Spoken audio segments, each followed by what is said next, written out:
재미있는 그림이 전시된 입체미술관. 입체감이 느껴지는 이 그림들은 사실 평면 위에 그려진 그림입니다. 이렇게 바닥이나 벽처럼 평면을 입체적인 공간으로 탈바꿈시키는 기법을 트리가트라고 하는데요. 이 그림들 중에도 평행선은 숨어 있습니다. 여러분 찾으셨나요? 그 비밀을 풀기 위해 찾아간 곳. 이곳에서 평행선을 쉽게 볼 수 있는데요. 바로 길게 뻗어 있는 기찻길입니다.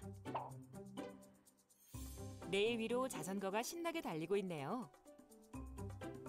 자전거의 양쪽 바퀴가 굴러가기 위해서는 바퀴와 레일이 맞물려야겠죠? 그러기 위해선 레일은 평행하게 쭉 뻗어 있어야 하고요. 그럼 정말 두 레일이 평행한지 증명해 볼까요? 먼저 두 레일 위로 선분 하나를 그어봅니다. 이때 생긴 각은 모두 8개.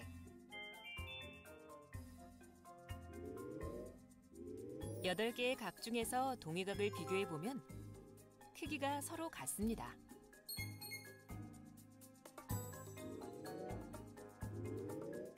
또 억각의 크기도 서로 같다는 걸 알 수 있고요.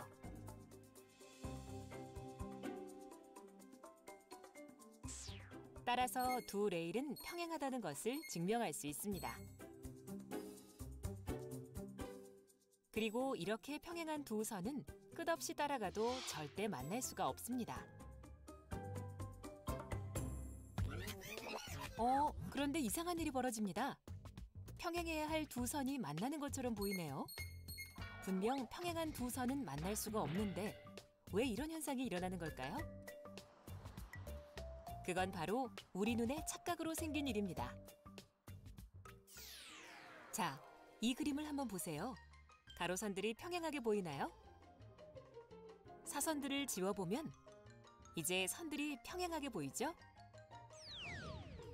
바로 평행선에 그어진 사선 때문에 평행선이 아닌 것처럼 보인 겁니다. 이것을 착시현상이라고 하는데요. 착시현상은 주변의 영향으로 어떤 물체가 시각적 착각으로 실제와 다르게 보이는 현상입니다.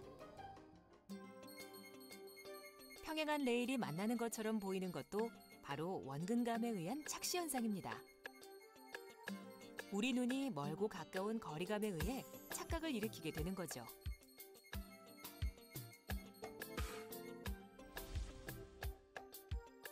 프랑스 인상파 화가 구스타브 카유보트의 작품입니다. 이 그림에서는 바로 다리의 바닥과 옆면이 평행선입니다. 그런데 이 그림에도 평행선이 하나의 점에서 만나는 것처럼 보이죠? 회화에서는 이렇게 원근감에 의한 착시 현상을 적극 이용해서 거리감과 깊이, 즉 평면 도화지의 입체감을 표현하게 됩니다. 다시 말해서 실제로 같은 크기의 나무도 가까이 있을 때는 크게, 멀리 있을 때는 작게 그리는 기법을 알게 된 거죠. 이렇게 평행선이 뒤로 갈수록 하나의 점에서 만나게 되는데 회화에서는 소실점이라고 합니다. 이 소실점으로 거리감과 공간감이 생기는 거죠. 소실점의 위치에 따라 평행선의 거리감과 공간감도 달라집니다. 그런데 만약 이 그림에서 평행선을 사실 그대로 그려넣는다면 어떤 느낌일까요? 나무들의 원근감으로 평행한 것처럼 보이지 않지만 두 선은 평행합니다. 하지만 의도와는 전혀 다른 그림이 되었죠? 두 그림 중 어느 쪽에 평행선이 보이나요? 우리는 평행선이 뒤로 갈수록 만나는 것처럼 보인다는 것을 이미 알고 있습니다. 트리가트의 이 그림 역시 원근감에 의한 착시 현상을 이용한 것입니다.